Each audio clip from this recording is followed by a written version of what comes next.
Assalamualaikum warahmatullahi wabarakatuh. Kami dari kelompok 5 akan mempresentasikan materi kami yang berjudul Reaksi Hipersensitivitas.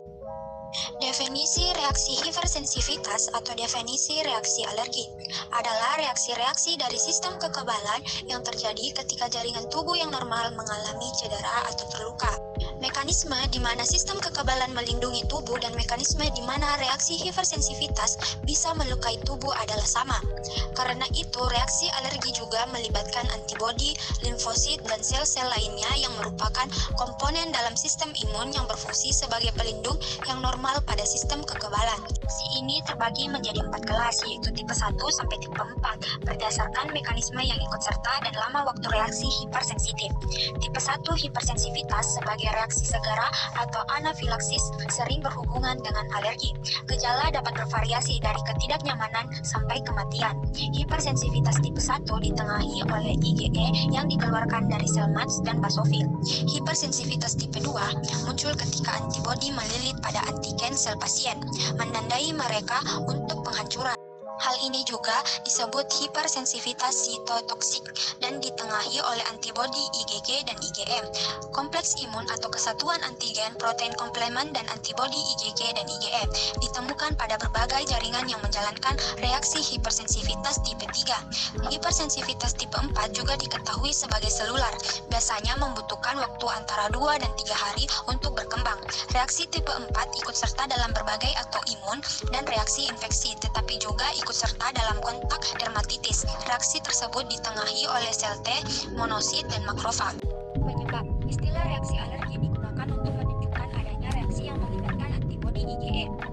IgE terikat pada sel khusus termasuk basofil yang berada di dalam sirkulasi darah dan juga sel MADS yang ditemukan di dalam jaringan. Jika antibodi IgE yang terikat dengan sel-sel tersebut berhadapan dengan antigen, dalam hal ini disebut alergen, maka sel-sel tersebut didorong untuk melepaskan zat-zat atau mediator kimia yang dapat merusak atau melukai jaringan di sekitarnya.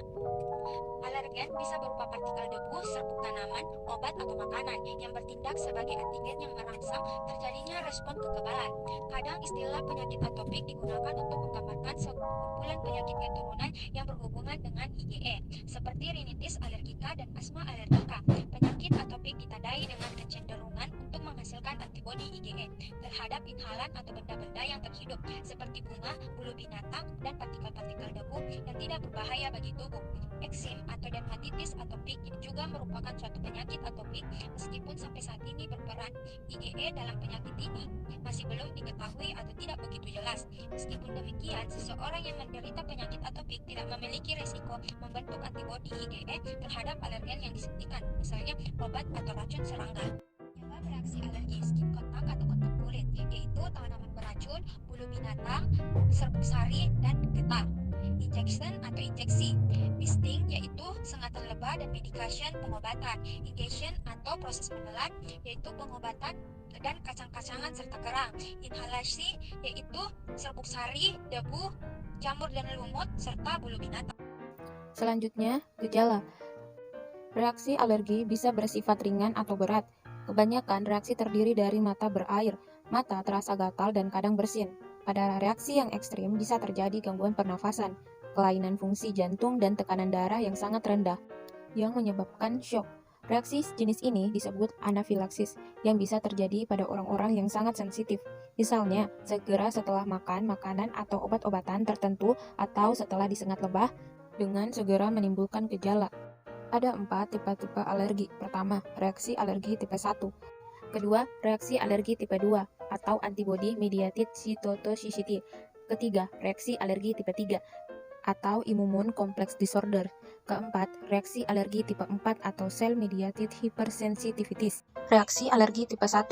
Alergi atau hipersensitivitas tipe 1 adalah kegagalan kekebalan tubuh di mana tubuh seseorang menjadi hipersensitif dalam bereaksi secara imunologi terhadap bahan-bahan yang umumnya imunogenik atau antigenik, atau dikatakan orang yang bersangkutan bersifat atopik. Dengan kata lain, tubuh manusia bereaksi berlebihan terhadap lingkungan atau bahan-bahan yang oleh tubuh dianggap asing dan berbahaya, padahal sebenarnya tidak untuk orang-orang yang tidak bersifat atopik. Bahan-bahan yang menyebabkan hipersensitivitas tersebut disebut alergen. Terdapat dua kemungkinan yang terjadi pada mekanisme reaksi alergi tipe 1, yaitu pada gambar 2A, alergen langsung melekat atau terikat pada imunoglobulin E yang berada di permukaan sel mas atau basofil, di mana sebelumnya penderita telah terpapar alergen sebelumnya, sehingga imunoglobulin E telah terbentuk. Ikatan antara alergen dengan imunoglobulin E akan menyebabkan keluarnya mediator-mediator kimia seperti histamin dan leukotrin. Pada gambar 2B, respon ini dapat terjadi jika tubuh belum pernah terpapar dengan alergen penyebab sebelumnya. Alergen yang masuk ke dalam tubuh akan berikatan dengan sel B, sehingga menyebabkan sel B berubah menjadi sel plasma dan memproduksi imunoglobulin E. Imunoglobulin E kemudian melekat pada permukaan sel mas dan akan mengikat alergen. Ikatan sel mas, imunoglobulin E, dan alergen akan menyebabkan pecahnya sel mas dan mengeluarkan mediator kimia. Efek mediator kimia ini menyebabkan terjadinya vasodilatasi, hipersekresi, oedem, dan spasme pada otot polos. Oleh karena itu, gejala klinis yang dapat ditemukan pada alergi tipe ini antara lain rinitis atau bersin-bersin pilek, sesak napas atau hipersekresi sekret, oedem dan kemerahan menyebabkan inflamasi, dan kejang atau spasme otot polos yang ditemukan pada anafilaktik shock. Reaksi alergi tipe 2 merupakan reaksi yang menyebabkan kerusakan pada sel tubuh oleh karena antibodi melawan atau menyerang secara langsung antigen yang berada pada permukaan sel. Reaksi alergi tipe 2, 7, tipe ini melibatkan K-sel atau makrofag. Alergen akan diikat antibodi yang berada di permukaan sel, makrofag atau K-sel, membentuk antigen antibodi kompleks. Kompleks ini menyebabkan aktifnya komplemen atau C2 hingga C9 yang berakibat kerusakan. Mekanisme respon alergi pada anemia hemolit 7. Alergen atau makanan akan diikat antibodi yang berada di permukaan K-sel dan akan melekat pada permukaan sel darah merah. Kompleks ini mengaktifkan komplemen yang berakibat hancurnya sel darah merah. Contoh penyakit-penyakit. 1. Gut Pasteur atau pendarahan paru dan anemia. Kedua, miastenia gravis atau MG. Ketiga, imun hemolitik atau anemia hemolitik. Keempat, imun trombositopenia. Kelima, thyrotoxikosis atau Graves-Disease. Terapi yang dapat diberikan pada alergi tipe 2 yaitu imunosupresan kortikosteroid prednisolon. Selanjutnya, reaksi alergi tipe 3 atau immune complex disorders merupakan reaksi alergi yang dapat terjadi karena deposit yang berasal dari kompleks antigen antibodi berada di jaringan. Berikut gambar mekanisme respon alergi tipe 3. Secara ringkasnya, penulis merangkum reaksi alergi tipe 3 seperti pada gambar. Keterangan, adanya antigen antibodi kompleks di jaringan menyebabkan aktifnya komplemen. Kompleks ini mengaktifkan basofil sel mas aktif dan merialiase histamin, leukotrienes dan menyebabkan inflamasi. Selanjutnya, reaksi alergi tipe 37. Alergen atau makanan yang terikat pada antibodi pada neutrofil yang berada dalam darah dan antibodi yang berada pada jaringan mengaktifkan komplemen. Kompleks tersebut menyebabkan kerusakan pada jaringan. Adapun penyakit, yang pertama, the protozoan that cause malaria. Kedua, the worms that cause schistosomia and filariasis. Yang ketiga, the virus that cause hepatitis B, demam berdarah. Keempat, systemic lupus erythematosus atau CLE, 5, batuk dan sesak nafas. Kasus lain dari reaksi alergi tipe 3 yang perlu diketahui menyebabkan bahwa imunisasi atau vaksinasi yang menyebabkan alergi sering disebabkan serum atau imunisasi terhadap difteri atau tetanus. Gejalanya disebut dengan sindrom sickness yaitu demam, hives atau urtikaria, arthritis, protein in the urine. Reaksi alergi tipe 4. Reaksi ini dapat disebabkan oleh antigen ekstrinsik dan intrinsik atau internal, self. Reaksi ini melibatkan sel-sel imunokompeten seperti makrofag dan sel T. Ekstrinsik yaitu nikel, bahan kimia. Intrinsik yaitu insulin dependent diabetes mellitus, multiple sclerosis, rheumatoid arthritis, dan TBC. Mekanisme reaksi alergi 4-7 dapat dilihat pada gambar.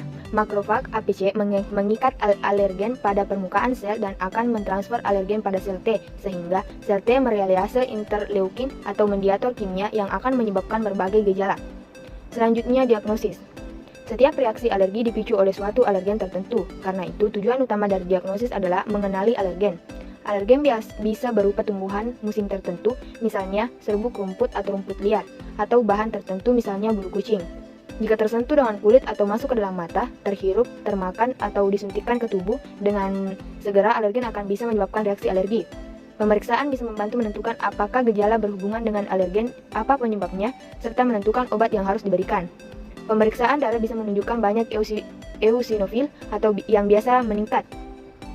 Tes RAS dilakukan untuk mengukur kadar antibodi IgE dalam darah yang spesifik untuk alergen individual. Hal ini bisa membantu mendiagnosis reaksi alergi kulit, rinitis alergika musiman, atau asma alergika.